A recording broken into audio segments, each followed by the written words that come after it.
사랑과 은혜가 풍성하신 우리 아버지 하나님, 크고 귀한 구원의 은혜를 우리 주님의 고귀한 희생 안에서 값없이 베풀어 주신 것 진심으로 감사를 드립니다. 생명과 경건에 속한 모든 것을 풍성하게 부어주시는 주님, 몸된 교회 안에 더욱 뿌리를 내릴 수 있도록 붙잡아 주시고 또 주 안에서 우리 모두가 귀하게 쓰임받도록 도와주옵소서. 학창시절을 보내고 있는 우리 형제 자매들 영육간에 필요한 대로 채워주시고 믿음의 길을 걸어감에 있어서 부족함이 없도록 주 성령께서 앞서 행하여 주옵소서. 함께 말씀을 상고할 때 주 성령께서 친히 일깨워 주시고 가르쳐 주셔서 각 사람의 심령에 주의 은혜와 사랑 그리고 주를 향한 온전한 마음이 더욱 소생되는 귀한 시간 되도록 도와주옵소서. 처음부터 끝까지 모두 아버지 하나님께 온전히 맡기고 의지하면서 우리를 사랑하시는 우리 구주 예수님 이름으로 감사하며 기도드립니다. 아멘. 네, 누가복음 15장을 보시겠습니다.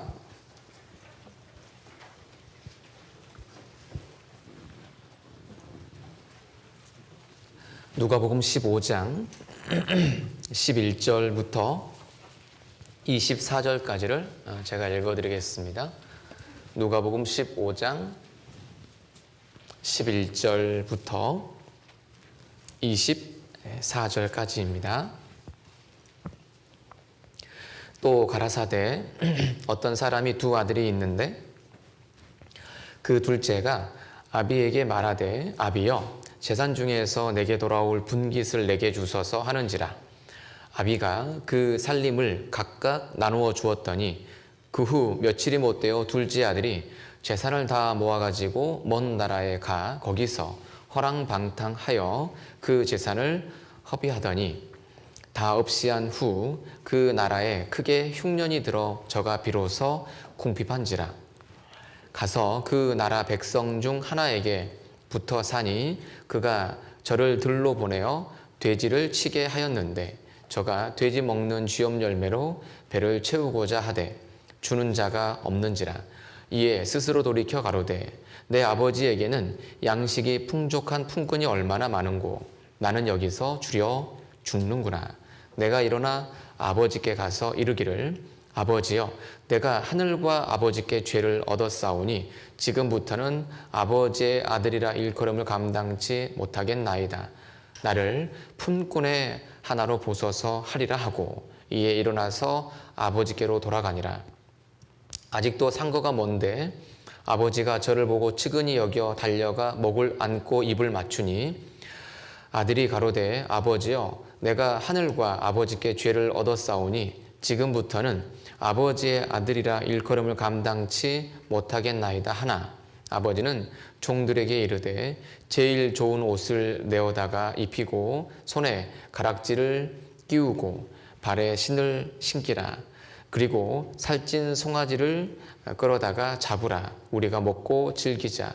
이 내 아들은 죽었다가 다시 살아났으며 내가 잃었다가 다시 얻었노라 하니 저희가 즐거워하더라. 네, 24절까지 읽어드렸습니다.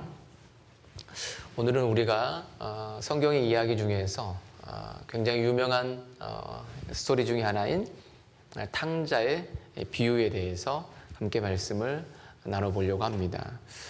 주님의 사랑이 얼마나 크고 깊은지 이것을 잘 알 수 있는 정말 소중한 말씀이고요. 주님이 정말 나를 받아주실 수 있을까? 이것에 대해서도 개인적으로 확신을 할 수 있게 도와주는 매우 아주 귀한 말씀이 이 탕자의 비유와 관련된 말씀입니다. 함께 말씀을 나눌 수 있게 되어서 개인적으로는 감사하게 생각을 합니다. 예수님께서 공생애를 얼마간 지냈는지 여러분 잘 알고 계시죠? 예수님의 공생애 기간이 얼마죠? 3년 반인데요. 예수님의 공생애를 이 3년 반으로 나누는 것은 어떤 기준을 가지고 했을까? 이런 궁금증 혹시 가져보았어요? 저 개인적으로 성경을 읽다가 예수님의 공생애를 3년 반이라고 하는데 어떤 기준을 가지고 나눌 수 있을까 이런 생각을 해보면서 궁금했는데 그것을 해결할 수 있었던 성경이 그 요한복음이었어요. 요한복음을 쭉 읽어보시면 요한복음에는 유대인들의 절기 중에서 중요한 절기 몇 가지가 나오는데 여러분 혹시 기억하는 유대인의 절기 뭐가 있나요? 어떤 거 있죠? 유대인의 3대 절기는 이렇게 있죠. 유월절, 오순절, 초막절 이렇게 얘기합니다. 그래서 이렇게 많이 외우죠. 저는 그 졸업한 초등학교가 상사초등학교인데 그 유대인의 3대 절기를 이야기할 때 방금 제가 유월절, 오순절, 초막절이라고 그랬는데 이 세 가지를 앞자만 따면 어떻게 되죠? 유, 오, 초 이렇게 되죠. 유월절, 오순절, 초막절 이렇게 외우거든요. 그래서 예수님 그 성경에 나와 있는 3대 절기는 이런 초등학교구나 이렇게 외우면 좀 도움이 되겠더라고요. 그래서 유월절, 그 다음에 오순절, 그 다음에 초막절 이렇게 외우시면 좀 답이 쉽게 외울 수 있을 거예요.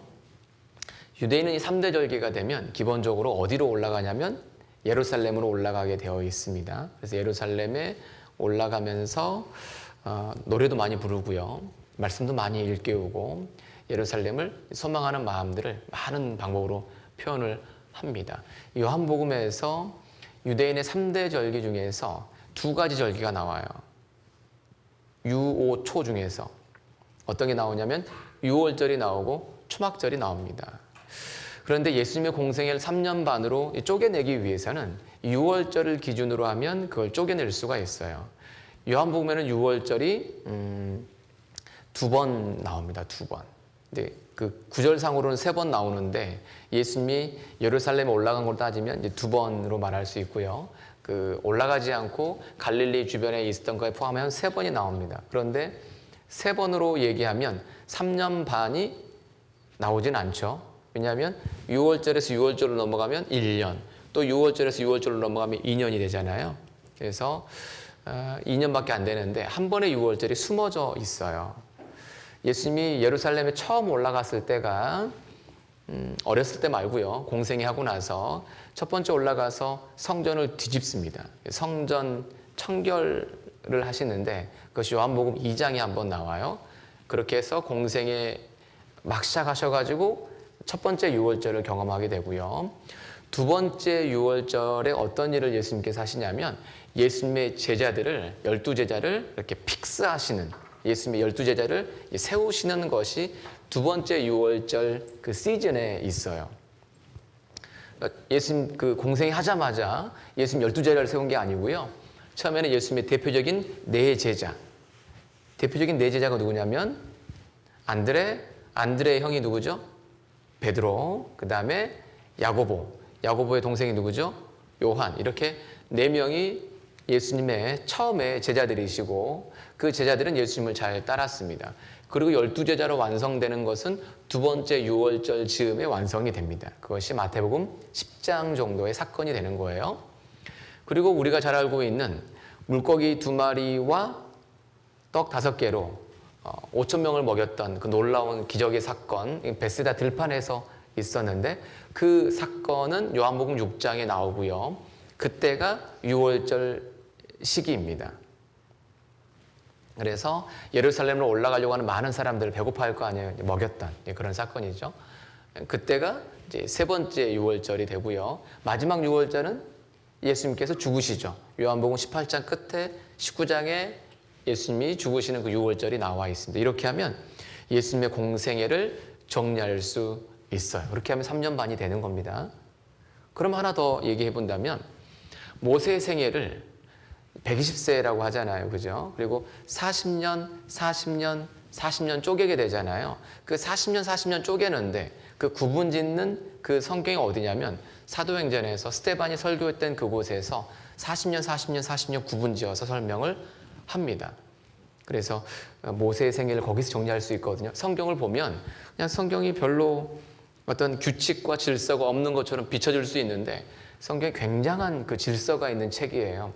꼼꼼하게 뒤져서 살펴보면은 정말 놀랄 정도로 하나하나 허투루 기록된 것이 없다는 것을 알 수가 있습니다. 자세히 읽어볼 필요가 있습니다. 예수님의 생애를 그렇게 정리할 수 있고요. 예수님의 그 공생의 시작을 알리는 첫 번째 말씀이 뭐였죠?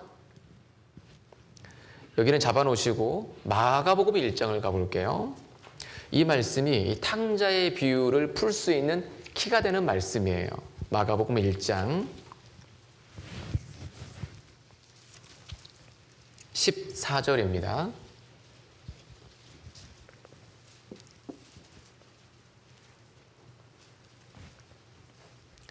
마가복음 1장 14절 15절 제가 읽어드립니다. 요한이 잡힌 후 예수께서 갈릴리에 오셔서 하나님의 복음을 전파하여 가라사대 때가 찼고 하나님 나라가 가까웠으니 그다음 뭐라고 되어 있습니까? 회개하고 복음을 믿으라 하시더라. 회개하고 복음을 믿으라 이 말씀이 탕자의 비유를 설명하는 가장 중요한 말씀이 됩니다. 회개하고 복음을 믿으라 하나님 나라가 가까웠다 이렇게 주님은 선언하셨고 자기가 누구인지를 끊임없이 말씀하셨죠. 내가 곧 그다. 유대인들이 역사 가운데 그렇게 고대하고 기다리던 그 메시아 내가 곧 그다라고 주님은 요한복음 4장에서 선언하십니다. 그리고 7장에서도 말씀하시고 8장에서도 말씀하시죠. 내가 곧 그다, 메시아다, 그리스도다라고 선언을 하시고요. 내가 곧 생명의 떡이다. 내가 생명의 빛이다. 내가 문이다. 내가 선한 목자다. 나는 포도나무다. 이런 말씀들을 쫙 하십니다. 본인이 누구인지를 다 드러내신 거예요. 나는 처음부터 너희에게 말하여 온 자니라. 이런 얘기도 주님이 직접 하셨어요. 누구란 말이죠? 하나님이다 이 말이에요. 그 하나님께서 인간을 구원하기 위해서 직접 이 땅에 들어오셨습니다. 그 들어오셔서 인간의 육체를 입으신 거죠. 들어오셔서 첫 번째 외침은 분명하게 말씀하신 거예요. 회개하고 복음을 믿으라. 주님은 첫 번째 첫해, 둘째 정도까지는 예수님 말씀하실 때는 쉽게 이해할 수 있는, 그러니까 회개하고 복음을 믿으라, 내가 누구다 이런 말씀들을 많이 선언을 하셨어요. 예수님 주변에 예수님 가까이 있던 사람들은 예수님이 누구인지를 알 수 있었거든요. 그래서 베드로의 고백도 나오는 거예요. 예수님이 누군지를 알았기 때문에. 그런데 가까이 있는 사람들은 알았지만 멀리 있는 사람들은 별로 관심이 없잖아요. 관심 없는 사람들을 주님께로 주의를 환기시키기 위해서, 주의를 집중시키기 위해서 주님이 쓰셨던 방법들이 뭐였냐면 비유예요. 비유를 통해서 주님이 누구신지, 그리고 주님께서 무슨 일을 하실 건지 이것을 말씀하시면서 사람들을 주님께로 끌어당겼죠. 그리고 비유하시고 나서 그 뒤에 비유를 설명해 주셨어요. 가까이 있는 사람은 알 수가 있었죠. 주의를 집중시키기 위해서였던 거예요.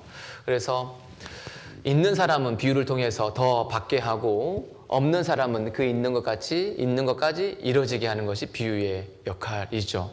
주님께 속한 사람과 속하지 않은 사람을 구분하는 이제 그런 역할을 했던 것이 비유이고, 주님의 생애 뒤로 가면 뒤로 갈수록 공개적으로는 비유를 많이 말씀하시고 개인적으로는 비유를 설명해 주시고 더 자세히 알려주셨습니다. 그러니까 이 누가복음 15장의 이 이야기는 예수님의 생애에서 언제쯤 얘기냐면 마지막 유월절 있잖아요. 마지막 유월절 가기 직전, 즉 4개월 그 사이에 있었던 사건이에요.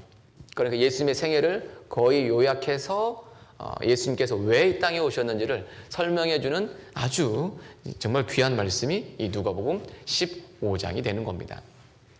이 누가복음 15장에는 세 가지 비유가 나옵니다. 첫 번째 비유가 잃은 양을 찾는 선한 목자의 비유. 그래서 예수님께서 선한 목자로 오셔서 사람을 건지는 내용을 얘기하고 있는 거고요. 그 다음에 8장에는 이른 드라크마 비유가 나오는데 이 드라크마가 10개예요. 그죠? 이 드라크마가 왜 중요한 거냐면 이 여인이 결혼을 앞두고 있는 여인이어서 그 신부 지참금으로 받은 거여서 굉장히 이 소중한 거예요. 잃어버리면 안 되는 거기 때문에 그걸 찾는 겁니다. 그래서 여자는 교회로 말을 했을 때 또 성령으로 말씀했을 때 성령께서 교회를 통해서 잃어진 사람을 찾는 모습을 얘기해 주는 거고, 그리고 오늘 배우려고 하는 이 탕자의 비유는 성부께서 잃어진 죄인을 찾는 모습을 보여주고 있는 겁니다. 그래서 누가복음 15장에는 성자, 성령, 성부, 성자, 성령이 모두 다 어떻게 사람을 사랑하시는지를 보여주고 있는 거예요. 그냥 있는 게 아니죠. 정말 사람을 사랑하는 내용입니다. 주님은 죄인을 정말 사랑하십니다. 근데 죄인 각각마다 자기의 가치를 크게 느끼는 경우는 참 적은 것 같아요. 그냥 죄인이다 보니까 자기의 자존감이 많이 낮죠. 그런데 이 누가복음 15장에서 분수를 한번 찾아보세요. 누가복음 15장에서 잃은 양 비유에서 한 양은 몇 분의 몇입니까? 100분의 1이죠. 100분의 1이고 잃어버린 한 드라크마는 몇 분의 몇입니까? 10분의 1이죠. 그리고 잃어버린 둘째 아들 몇 개 중에 하나입니까? 2개 중에 하나. 100분의 1, 10분의 1, 2분의 1이죠. 이 말씀 보면서 그런 생각을 하게 됩니다. 정말 나는 가치 있는 존재일까? 나는 100마리 중에 한 마리 아닐까? 그래서 나는 없어도 되는 건 아닐까? 이런 생각을 할 수 있죠. 근데 비유가 뒤로 가면 뒤로 갈수록 값이 커지죠. 그러니까 무슨 말이냐? 우리 각각은 주님 봤을 때 없어서는 안 되는 존재, 둘도 없는 존재. 그런 것도 여기에 숨겨져 있죠. 주님은 사람을 정말 귀하게 여기시고 아끼세요. 15장 1절에 보시면 이런 말씀이 있죠. 15장 1절에 보세요. 모든 세리와 죄인들이 말씀을 들으러 가까이 나아오니 바리새인과 서기관들이 원망하여 가로되 이 사람이 죄인을 영접하고 음식을 같이 먹는다 하더라. 주님은 누구의 친구죠? 죄인의 친구예요. 그죠? 모든 세리와 죄인들이 주님 가까이 갈 수 있었어요. 주님은 죄 많은 사람들을 만나 주셨습니다. 죄인의 죄병을 치료하는 영혼의 의사이셨죠. 수많은 죄인들을 가까이 해주셨다. 죄 많은 사람들을 가까이 해주셨다. 이 말씀은 어느 누구보다 죄 많은 나를 가까이 하심을 알려주는 거예요. 우리가 주님으로부터 마음이 멀어질 때는 죄가 내 삶에 들어올 때입니다. 구원을 받았음에도 불구하고 여전히 내 삶 가운데 죄가 들어오면 나는 주님으로부터 멀어지려고 하죠. 죄는 주님과 나 사이를 가로막고 멀어지게 하니까요. 그러나 기억하셔야 됩니다. 죄 많은 사람도 어떠한 죄인도 주님이 받아주신 것을 보면 누구를 받아주시겠다라는 거예요? 나도 너그러이 받아주시는 분이다라는 것을 기억하자라는 거예요. 죄가 많아서 주님께로 도망갈 필요가 없는 거예요. 죄가 있으면 있을수록 누구에게로 가야 되는 거예요? 주님께로 가야 되는 거예요.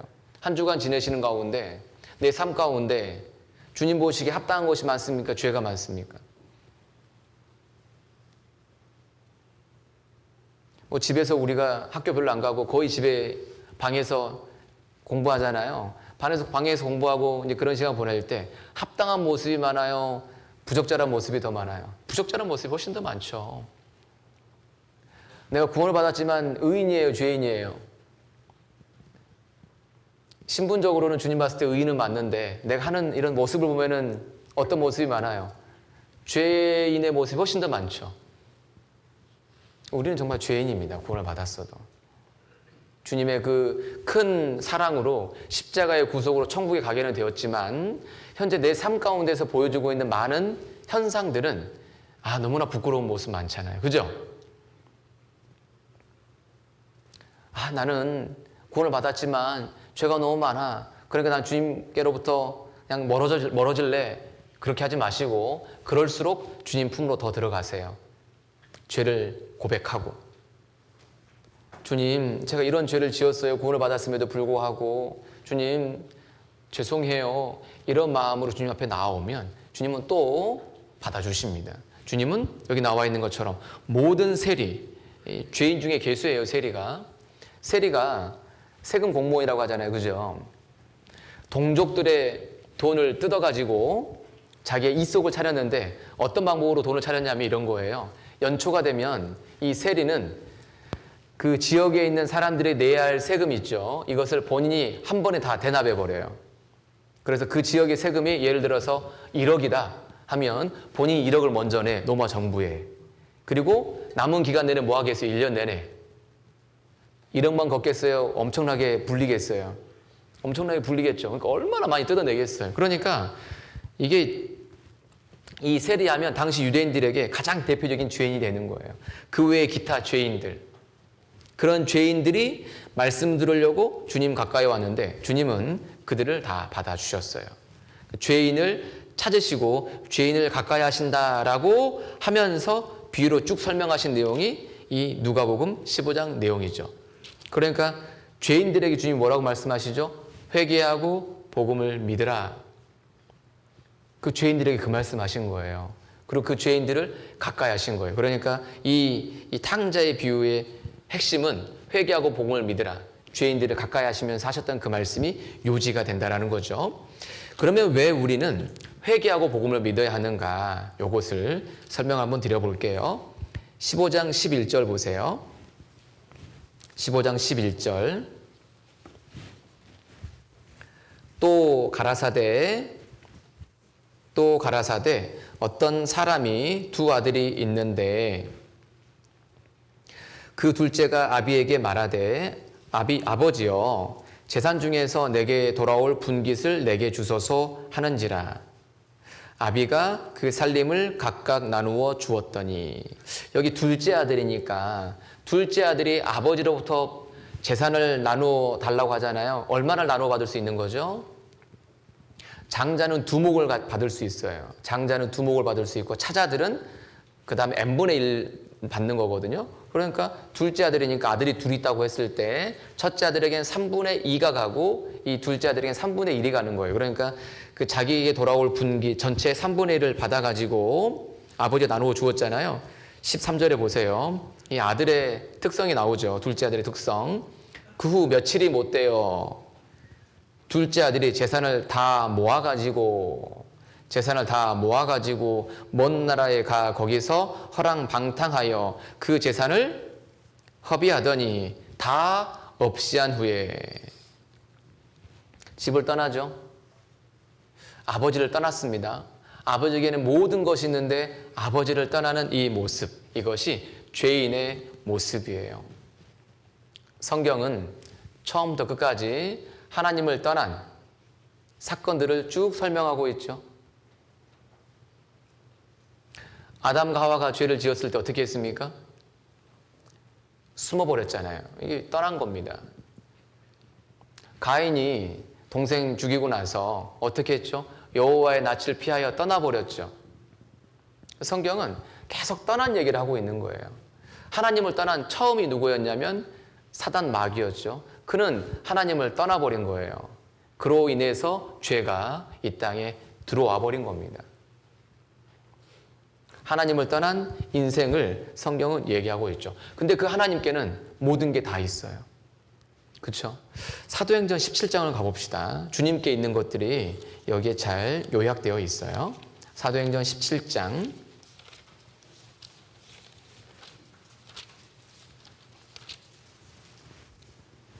25절입니다.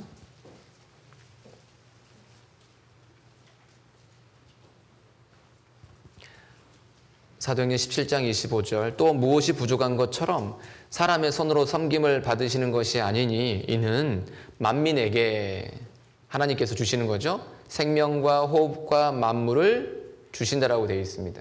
생명도 주시고 호흡도 주시고 만물도 주세요. 그 다음에 베드로후서 1장을 가볼게요. 베드로후서 1장.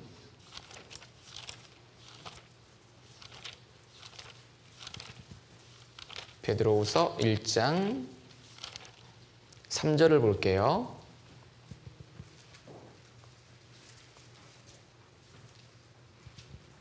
베드로후서 1장 3절. 그의 신기한 능력으로 생명과 경건에 속한 모든 것을 우리에게 주셨으니라고 되어 있죠. 그러니까 사도행전에서 봤던 말씀에서는 뭐라고 되어 있냐면 생명과 호흡과 만물을 주셨다. 육신의 생명, 호흡, 그 다음에 만물, 모든 걸 주셨고, 베드로후서에서는 이 생명은 구원을 말하는 겁니다. 구원도 주셨고 경건에 속한 모든 것을 주시는 분이 주님이세요. 아버지 품에는 모든 것이 있는데 그 아버지의 품을 고의적으로 떠나버린 겁니다. 아기는 모태에서부터 멀어졌으며 곁길로 나아가 거짓을 말한다 그랬죠. 이게 죄인들의 모습이고 둘째 아들이 그 모습을 보여주고 있는 겁니다. 고의적으로 떠나버린 거죠. 집 떠난 아들, 아버지는 어떻게 하시겠어요? 하나님 아버지가 어떻게 하시겠어요? 가만두겠어요? 어떻게 해서 말리겠어요? 말리는 겁니다. 성경은 그래서 집 떠난 아들들, 자매들도 아들들입니다. 다 상속자로 성경은 다 아들들로 얘기하는 겁니다. 기업을 이을 자니까 아들로 표현할게요. 아들들이 집을 떠나고 나니까 다 아버지 품으로 돌아오라고 계속 손을 흔들고 계시는 아버지의 모습으로 성경은 하나님을 표현하고 있습니다. 이사야 26장을 가볼게요. 누가복음 15장은 표시해 놓으세요. 이사야 26장 11절입니다.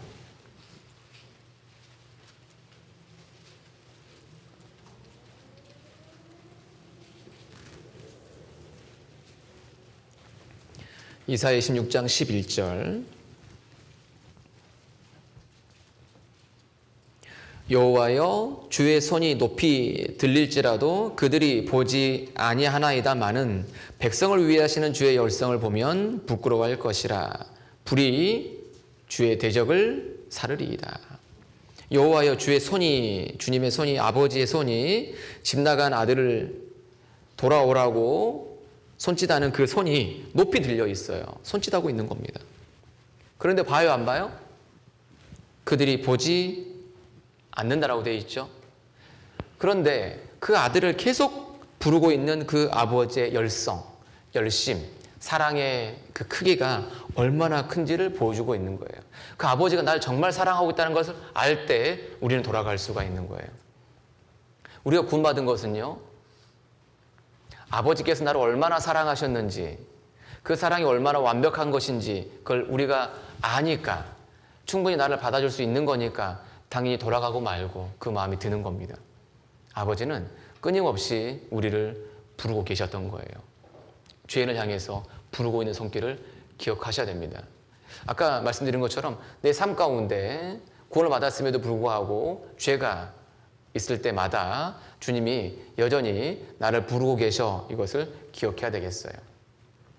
어찌됐든 인간은 아버지의 품을 떠나버린 죄인의 모습이었고, 누구를 따라가는 거냐면 사단, 마귀에게 속아서 따라가고 있는 모습이에요. 이 세상에 있는 그 모든 것들이 좋아 보였던 거죠. 아마 둘째 아들 주변에 친구들이 많았을 것 같아요. 많은 친구들이 그를, 야, 어차피 너네 아버지 금방 죽으시잖아. 그러니까 그냥 달라고 그래. 쏙싹 옆에서 많이 소스를 넣어줬겠죠. 그런 거 듣고 고민하면서 그렇게 해봐야 되겠다라고 유혹을 받은 거죠. 아버지의 품을 떠나는데 결정적인 아마 역할을 했을 거예요. 그러나 선택은 본인이 한 겁니다. 떠나갔고 따라간 겁니다. 누구를요? 공중의 권세 잡은 자를 따라가 버린 거예요. 에베소서 2장을 가볼게요. 에베소서 2장. 이 세상이 어떻게 흘러가고 있는지를 성경은 정확하게 설명하고 있습니다. 에베소서 2장.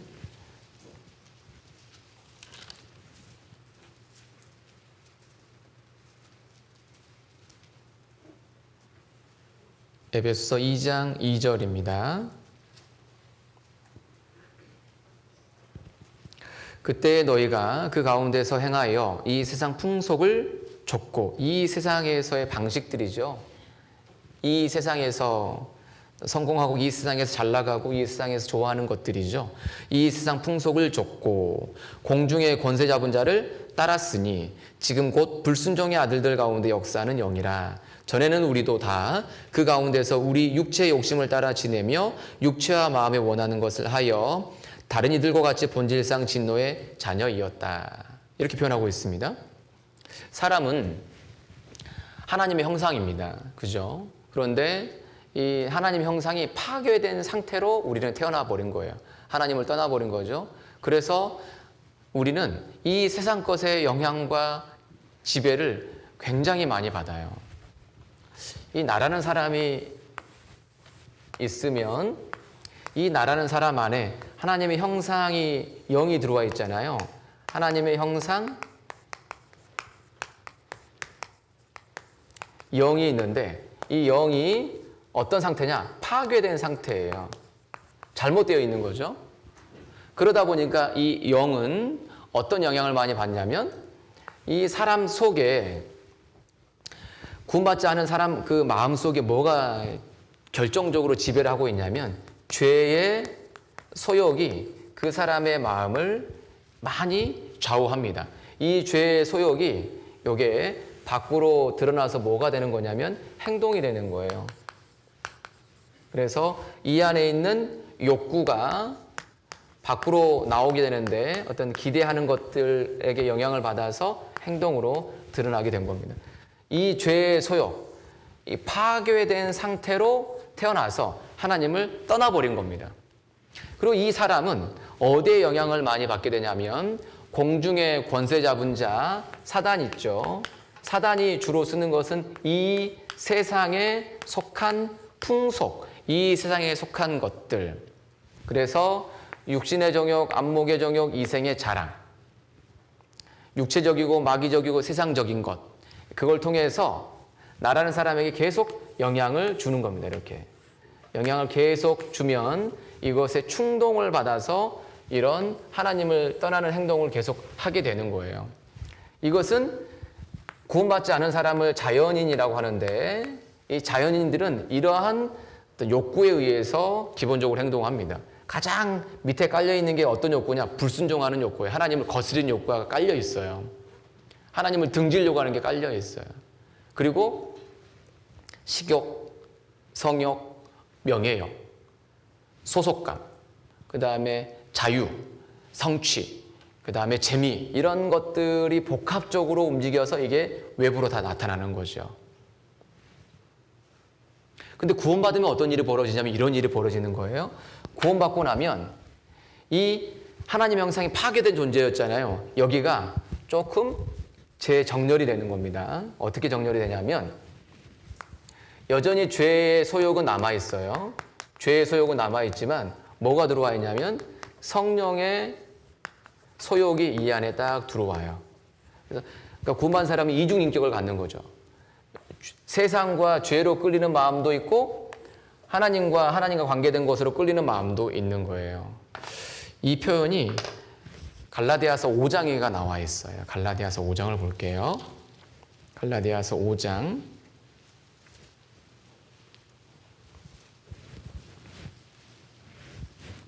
16절입니다.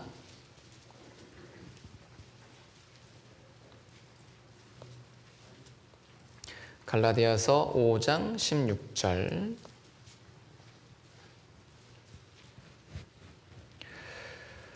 내가 이르노니 너희는 성령을 좇아 행하라. 그리하면 육체의 욕심을 이루지 아니하리라. 육체의 소욕은 성령을 거스리고 성령의 소욕은 육체를 거스리나니 이 둘이 서로 대적함으로 너희의 원하는 것을 하지 못하게 하려 함이니라.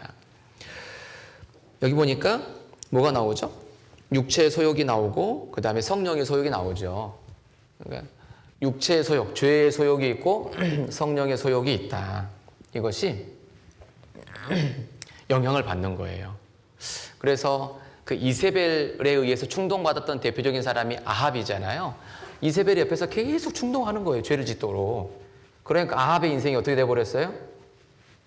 하나님 불순종하는 쪽으로 인생이 완전히 망해버렸잖아요. 그죠?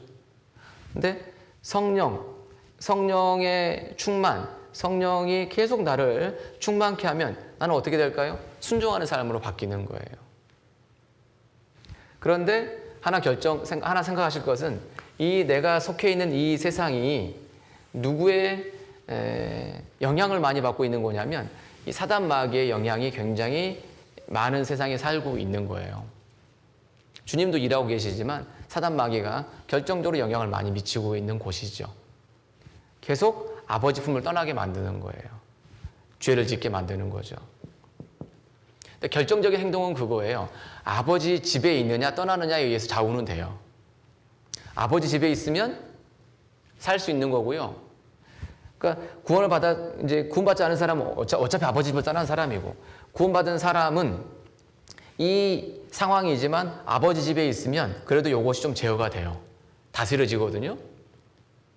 근데 아버지 집에 있지 않으면 이것이 쑥 꺼져버려요. 이런 거하고 똑같아요. 그 풍선이 바람 빵빵하다가 이제 공중에 던져놓으면 좀 있다가 바람 쭉 빠지고 이렇게 쭉 힘없어지잖아요. 근데 그런 모습하고 똑같은 거예요. 힘이 쭉 빠져버려요. 아무짝에도 쓸모없죠. 핵심은 아버지 집을 떠나냐 아니면 아버지 집에 계속 있을 것이냐의 문제인데, 그 둘째 아들은 아버지 집을 떠나버렸죠.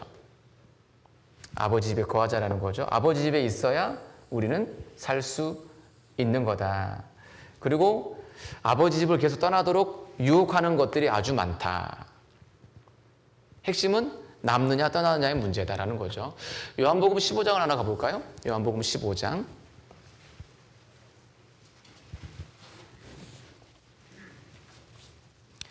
죄인들은 아버지를 떠나고 구원받은 사람은 아버지를 떠나서는 안 되겠다. 이것을 첫 번째 말씀을 좀 드려봅니다. 요한복음 15장.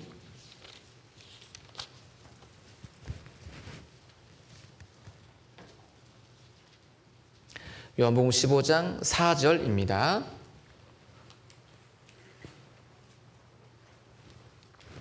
내 안에 거하라 나도 너희 안에 거하리라. 가지가 포도나무에 붙어 있지 아니하면 절로 과실을 맺을 수 없음 같이 너희도 내 안에 있지 아니하면 그러하리라. 나는 포도나무여 너희는 가지니 저가 내 안에 내가 저 안에 있으면 이 사람은 과실을 많이 맺나니 나를 떠나서는 너희가 아무것도 할 수 없음이라. 사람이 내 안에 거하지 아니하면 가지처럼 밖에 버리워 말라지나니 사람들이 이것을 모아다가 불에 던져 사르느니라. 핵심은 뭡니까?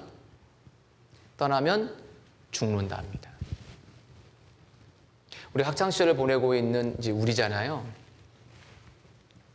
우리 이때 가장 마음을 두어야 될 것은 뭐냐면 어떠한 일이 있더라도 어떠한 유혹이 오더라도 나는 떠나지 않을 거야. 이것을 마음에서 딱 잡아놔야 돼요. 떠나지 않고 붙어 있으면 그는 열매를 맺어요. 정말. 떠나면 진짜 말라집니다. 진짜 말라집니다. 절대 떠나면 안 됩니다. 근데 이제 중고등학교 시절은 그나마 주변의 어떤 강권에 의해서 좀 붙잡히긴 하는데 자기 힘이 생기면 떠나려고 하는 경향들이 많아지는 것 같아요. 근데 그것이 얼마나 무서운 것인지 몰라요. 생명과 경건에 속한 모든 것, 생명과 호흡과 만물은 모든 걸 아버지께서 주고 계시는데 그걸 스스로 거부함으로 인해서 말라지는 겁니다. 이 둘째 아들이 말라져 버린 거예요. 그래서 난 떠나지 않을래. 그 마음을 꼭 마음에 딱 그 굳은 심주로 두어야 됩니다. 지금은 그런 마음 품었는데 또 지나고 나서 에이 여기는 있을 곳이 아니야 하고 이렇게 떠나는 이제 그런 우를 범하지 않도록 조심해야 됩니다. 있느냐 없느냐 이 차이가 너무나 커요. 다시 누가복음 15장을 가볼게요. 떠나게 하는 많은 잘못된 요인들이 있다. 이걸 좀 말씀드렸고요. 떠나지 말자. 15장 17절입니다. 누가복음 15장 17절에 보시면 14절부터 볼까요? 14절. 다 없이 한 후에 그 나라에 크게 흉년이 들어 저가 비로소 궁핍한지라. 가서 그 나라 백성 중 하나에게 붙여 사니 그가 저를 들로 보내어 돼지를 치게 하였는데 저가 돼지 먹는 쥐염 열매로 배를 채우고자 하되 주는 자가 없는지라. 이 아버지를 떠난 그 사람의 궁극적인 모습을 보여주죠. 12절 그 중간에 둘째 아들이라고 되어 있잖아요. 아들이 뭐가 되어버렸습니까? 돼지치기 품꾼이 되어버린 거예요. 아들이 뭐가 되어버렸다고요? 돼지치는 품꾼이 되어버렸다라는 거죠. 뭘로 먹고 있습니까? 돼지가 먹는 그 돼지 사료를 먹고 있는 거예요, 지금. 먹을 게 없으니까. 아버지를 떠나면 뭘 먹는 겁니까? 이 세상에 속한 것으로 먹는 거예요. 꿀을 먹는 것이 아니고 쥐염 열매와 같은 돼지 사료를 먹는 겁니다. 이 세상에 속한 것들이 다 그런 거예요. 채우나 채워지지 않아요. 우리가 이제 스마트폰 살 때 처음에 받을 때 엄청 좋죠. 엄청 애지중지하잖아요. 받았어. 그래가지고 한 달, 두 달, 1년 쓰고 나면 처음처럼 애지중지해요. 별로 그냥 그렇게 마음에 안 둬요. 책상에 놓을 때도 그렇게 고스란히 놔요. 탁 던져버려요. 아, 원래 튼튼하니까 괜찮아 하면서 그냥 탁 던지고 그러잖아요. 처음에는 엄청 큰데 뒤에 가면 마음에서 그 비중이 확 떨어지잖아요. 이 세상에 속한 것이 거의 다 그래요. 맛있는 음식도 그래요. 처음에 굉장히 맛있죠. 인생 닭강정이야 이것은 하면서 맛있게 먹었어. 너무 맛있어. 먹었더니 1년 후에 먹으면 그게 인생 닭강정이에요. 흔한 닭강정이에요. 이거 너무나 맛있는 부들부들 연어야. 너무 맛있어. 막 처음 먹을 때 너무 맛있어. 근데 좀 먹고 나면 물려가지고 쳐다보지도 않잖아요. 옷도 그래요. 내가 처음에 엄청 좋았어. 옷. 겨울철 우리가 지금 요즘에 양털 후드 이런 어떤 그런 게 대유행이잖아요. 그죠? 뽀글뽀글 있는 거 많이 입잖아요. 살 때 너무 좋았죠? 근데 좀 입고 나니까 좋아요, 안 좋아요? 이렇게 보풀이 많이 생겨. 너무 불편하잖아요. 그죠? 먼지도 많이, 그리고 막 정전기도 나고. 살 때 너무 좋았는데 좀 시간 지나니까 채워져야 좋아요, 안 좋아요? 별로 안 좋아. 이 세상에 속한 모든 것들이 다 그래요. 채워도 배가 고픈 것. 그러니까 여기 나와 있는 것처럼 이게 쫄쫄 굶고 있는 게 하나님을 떠난 죄인의 모습인 거예요. 이 사람이 알았어요. 아, 아버지를 떠나면 나는 돼지치기구나. 돼지는 부정한 짐승의 대표적인 거잖아요. 부정한 짐승인데 그 부정한 짐승을 쳐야 하는. 유대인들은 이 부정한 짐승을 잘 사육을 안 했단 말이죠. 근데 이걸 사육해야 되는 이런 아주 형편없는 상황에 놓여버렸다. 왜? 아버지를 떠났기 때문에 그런다. 아주 불쌍한 죄인의 모습이다라는 거죠. 어느 것으로도 채워지지 않는 그 모습이다라는 거죠. 이것을 자기는 인식했기 때문에 알았어요. 어떻게 하려고요? 아버지께로 돌아가야 되겠다는 마음을 품게 된 거예요. 17절에 보세요. 회개하고 복음을 믿으라라고 되어 있는데 회개의 장면이 17절부터 나와요. 17절 이에 스스로 돌이켜 가로되 내 아버지에게는 양식이 풍족한 품꾼이 얼마나 많은고 나는 여기서 주려 죽는구나. 내가 일어나 아버지께 가서 이르기를 아버지여 내가 하늘과 아버지께 죄를 얻었사오니 지금부터는 아버지의 아들이라 일컬음을 감당치 못하겠나이다. 나를 품꾼의 하나로 보소서 하리라 하고. 이 모습이 회개의 모습이죠. 자기가 어떠한 상태에 놓여 있는지, 자기가 죄인인 것, 그죠? 아버지 집을 떠났다라는 것, 이 세상에 있는 것으로는 자기를 채울 수 없다라는 것, 나는 아버지께로 돌아가야 되겠다라는 것, 돌이키는 모습이죠. 이것이 회개의 모습인 겁니다.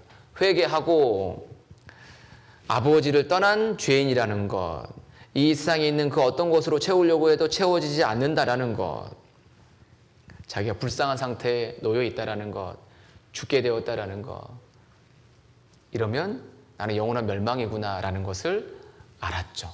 이것이 회개의 모습이고 복음을 믿는데 복음은 20절부터 나와 있어요. 보세요. 20절 엄청난 복음이 나와 있죠. 이에 일어나서 아버지께로 돌아가니라.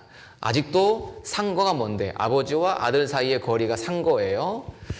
서로 상자죠. 서로의 거리, 상거가 먼데 아버지가 저를 보고 측은히 여겨 달려가 목을 안고 입을 맞추니 아들이 가로되 아버지여 내가 하늘과 아버지께 죄를 얻었사오니 지금부터는 아버지의 아들이라 일컬음을 감당치 못하겠나이다 하니 하나 아버지는 종들에게 이르되 제일 좋은 옷 입히고 손에 가락지 끼우고 발에 신을 신기고 살찐 송아지를 잡아가지고 먹게 하죠. 이것이 복음을 믿는 모습이에요. 내가 아버지께로 회개하고 아버지께로 돌아가니까 누가 먼저 봤어요? 아버지가 나를 먼저 보셨어요. 아들이 언제 돌아올지 아버지는 모를 거 아니에요. 그죠? 집 나간 지 꽤 됐으니까. 언제 돌아올지 모르는데 아버지는 아들이 언제쯤 돌아올까 하면서 늘 집 나간 자식을 계속 바라보고 있었던 거예요. 돌아오기만 하면 받아주려고 하는 그 마음으로. 하나님은 죄인이 하나님께로 돌아오면 어떻게 해서든 받아주려고 하는 그 마음으로 우리를 기다리고 계시는 분이에요. 다 준비하셨어요. 다 해결하셨어요. 오기만 해. 그러면 모든 게 해결돼. 그래서 성경에서 믿는다라는 표현 중에서 정말 쉬운 표현이 뭐냐면 오라라는 표현이에요. 오라. 오라. 오기만 하면 받아줄 거야. 이렇게 말씀하시죠. 수고하고 무거운 짐자들아 다 내게로 뭐라고 돼 있죠? 오라. 오라. 내가 죄 때문에 고민하다가 하나님 이 죄 어떻게 해야 되죠? 라고 하나님 도와주세요 라고 하나님께로 마음을 드는 것, 크게 가는 거죠. 오는 거죠. 주님은 받아주세요. 요한복음 6장을 가볼게요. 요한복음 6장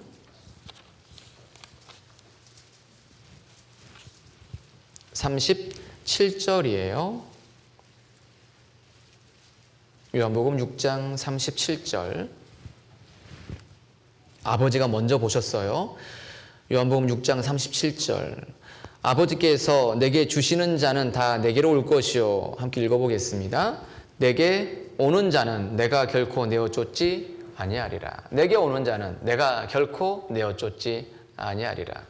우리가 복음을 듣고 배울 때 내가 주님께로 가니까 주님은 나를 내어 쫓나요? 아니면 받아주셨나요? 받아주셨죠. 주님 받아주세요. 오는 자라 그랬어요. 오라, 오라, 오라, 오라 라고 외치세요. 믿는 게 오는 거거든요. 하나님께로. 얼마나 쉬워요. 누구나 할 수 있는 거잖아요. 집 나간 아들이 돼지치기 품꾼으로 살다가 아버지 집으로 가고 있는 거잖아요. 내 아들이 오는구나. 아버지가 보시고 이놈 어떻게 오나 보자 이렇게 기다리셨어요. 바로 달려갔어요. 아버지가 달려가잖아요. 아버지의 긍휼, 불쌍히 여기는 사랑이 굉장히 큰 걸 알 수가 있어요. 어떤 죄인이든 아버지께로 돌아오면 아버지는 받아주세요. 그래서 오라라고 외치세요. 아버지께서. 이사야 1장을 가볼게요. 이사야 1장.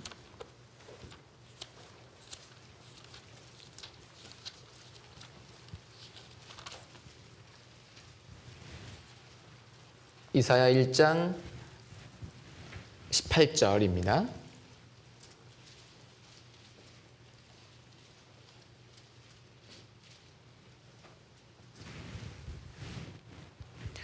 여호와께서 말씀하시되 오라 우리가 서로 변론하자. 너희 죄가 주홍 같을지라도 눈과 같이 휘어질 것이요 진홍같이 붉을지라도 양털같이 되리라.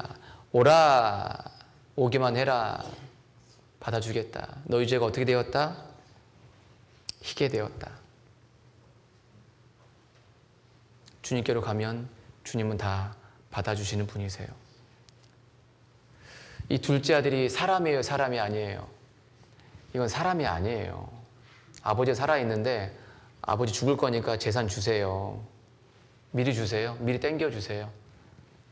당신 죽을 거잖아요. 그 말 하면서 아버지께 돈 받은 거하고 똑같은 거예요. 이건 완전히 페르나예요. 페르나. 사람이나 사람이 아닌 모습이에요. 그죠? 이런 죄인도 아버지는 받아주세요. 우리 부모님도 마찬가지예요. 우리가 아직 철이 없어서 부모님께 말 함부로 하죠. 가슴 못 박죠. 그런 행동 우리가 많이 하잖아요. 그런데 우리가 또 부모님께 돌아가면 부모님 받아줘요? 안 받아줘요? 받아줍니다. 우리 부모님이 우리에게 참 늘 숙이고 살잖아요. 근데 여러분 당당하시죠? 당연히 누릴 수 있는 것처럼 엄마, 아빠 이거 당연한 것처럼 다 받아달라고 하잖아요. 그죠? 근데 부모님은 왜 그걸 다 주죠?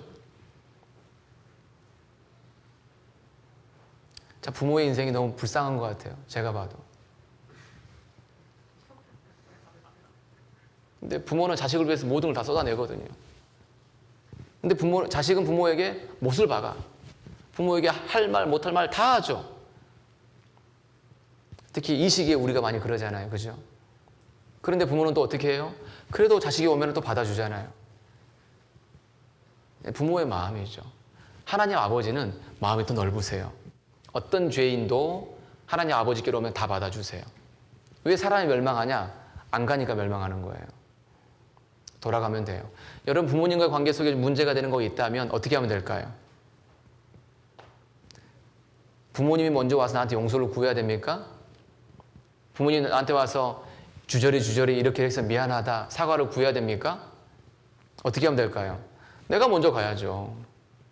아빠 잘못했어요. 안 할게요. 그러면 되거든요. 엄마 미안해. 내가 잘못했어. 다음에는 안 그럴게. 그러면 되는 거예요. 그게 돌아가는 거잖아요. 그리고 다음날 또 잘못해요. 잘못 못해요. 애들이. 잘못하죠. 그래도 또 잘못하면 또 받아주잖아요. 부모님의 마음이 그러죠. 부모님은 어떤 자식도 끊임없이 받아주는 것이 부모님의 마음이에요. 그래서 그 부모의 마음을 주신 아버지 하나님은 더 넓은 마음을 갖고 계셔서 어떤 아들도 오기만 하면 다 받아주신다. 받아주시는 분입니다. 그리고 받아주시고 어떻게 하십니까? 다시 그 아들의 어떤 그 지위를 완전히 회복시켜 주세요. 다시 누가복음 15장 가보세요. 이 누가복음 15장 이 본문에서 우리가 하나 살필 수 있는 것이 이게 나와요. 동그라미를 한번 쳐보세요. 15장 12절 그 중간에 둘째 아들이라고 돼 있죠. 둘째 아들이 지위를 상실합니다. 뭘로 되냐면 15절에 보면 돼지친다고 돼 있죠. 돼지치게. 돼지치기. 돼지치는 사람이 된 거예요. 그러니까 죄인 된 겁니다. 죄인. 그리고 19절에 끝에 뭐라고 돼 있냐면 품꾼이라고 돼 있죠. 그러니까 돼지치는 품꾼, 종이에요. 종. 아들이었는데 돼지치는 품꾼으로 바뀌어버린 겁니다. 그 지위를 다 상실해버렸는데 24절에 보시면 뭐라고 돼 있냐면 여기는 표현이 좀 달라요. 24절 처음에 내 아들은 이라고 돼 있죠. 내 아들은 죽었다가 다시 살아났으며 내가 잃었다가 다시 얻었노라고 돼 있죠. 내 아들이 된 거예요. 회개하고 복음을 믿으면 아들이 되는 겁니다. 진짜 아들. 둘째 아들보다 내 아들은 훨씬 더 가까움을 표현해 주는 거잖아요. 그 아들 된 이 둘째에게 아버지가 좋은 거 다 줬잖아요. 그죠? 그럼 하나님은 예수 그리스도 안에 들어온 우리에게는 모든 걸 다 주시는 분이에요. 로마서 8장을 가볼게요. 여기에 의식주가 나와요. 좋은 옷, 먹을 거, 그 다음에 내 아들이니까 집에서 있는 아들의 지위, 집까지 주는 분이잖아요. 모든 걸 주시는 주님의 모습이 나오는데 로마서 8장을 가볼게요. 로마서 8장 31절이에요.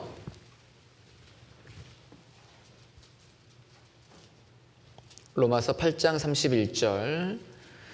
그런즉 이 일에 대하여 우리가 무슨 말 하리요? 만일 하나님이 우리를 위하시면 누가 우리를 대적하리요? 자기 아들을 아끼지 아니하시고 우리 모든 사람을 위하여 내어주신 이가 어찌 그 아들과 함께, 다음 중요합니다, 모든 것을 우리에게 은사, 선물로 주지 아니하시겠느뇨? 누가 능히 하나님이 택하신 자들을 송사하리요? 의롭다 하신 이는 하나님이시니 누가 정죄하리요? 죽으실 뿐 아니라 다시 살아나신 이는 그리스도 예수시니 그는 하나님 우편에 계신 자요 우리를 위하여 간구하시는 자신이라. 모든 것을 주님 안에서 주신다. 아들 되었기 때문에 모든 것을 누릴 수 있게 하세요.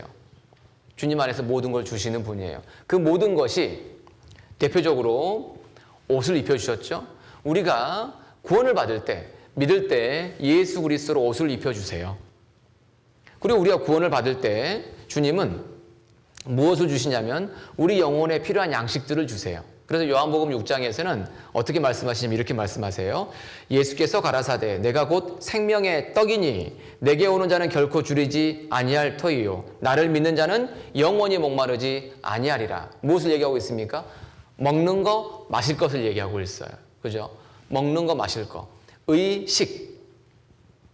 식이 먹는 거잖아요. 이걸 주님은 주세요. 구원받은 우리에게 주님은 다 주시는 분이에요. 그리고 의식주, 집이죠. 여기 말씀 보니까 모든 것 안에 누가복음 15장 안에 집 안으로 돌아왔잖아요. 그 집 안에 거하죠. 그 집을 주신 거예요. 우리에게도 집을 주셨죠. 집이 예수 그리스도가 집입니다. 하나님이 집입니다. 교회가 집이에요. 또 하나의 집이 있어요. 또 하나의 집. 가장 기대가 되는 집. 요한복음 14장 요한복음 14장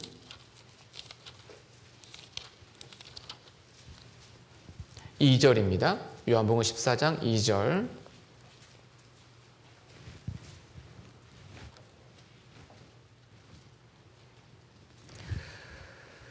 요한복음 14장 2절. 내 아버지 집에 거할 곳이 많도다. 그렇지 않으면 너희에게 일렀으리라. 내가 너희를 위하여 처소를 예비하러 가노니 가서 너희를 위하여 처소를 예비하면 내가 다시 와서 너희를 내게로 영접하여 나 있는 곳에 너희도 있게 하리라.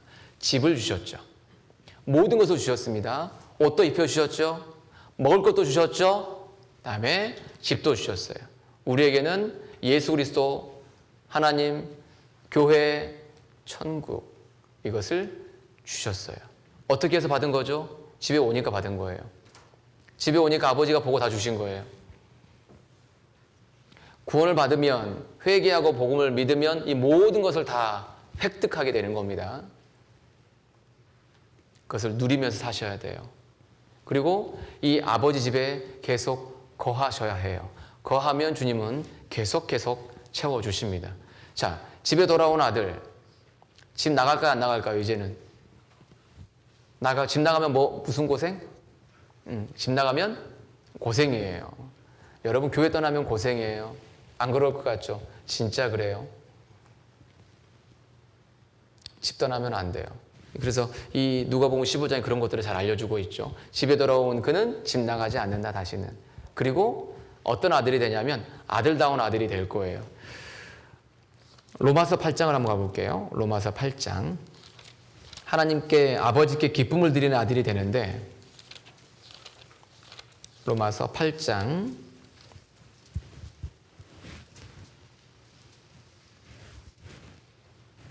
12절부터 제가 읽어볼게요.